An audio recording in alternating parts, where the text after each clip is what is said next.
I'm going to continue my commentary on this book right here. So, what's the deal with the anointing with oil? Oh, that's a sin, right? No. It's when you anoint people with oil that becomes the sin. You say, wait a minute. You mean you can actually anoint people with oil at a proper time and be Christian? You betcha.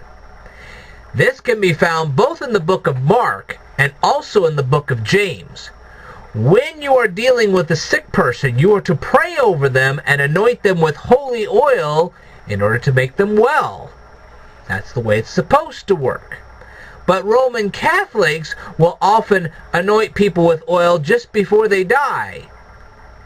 That's not in the Bible anywhere. You're not to anoint people with oil as they're approaching death. The only time you're supposed to anoint oil is when they're sick and you're trying to make them well. And that means even if they have tons of cancer in their body, you're to anoint them to try to make them miraculously healed. And if you're not doing it that way, you're doing it wrong.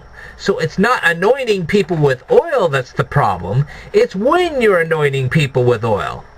If you're anointing people with oil during a religious ceremony, that could be pagan. But if you're anointing a sick person with oil, you're following the Bible's guidelines to make them well.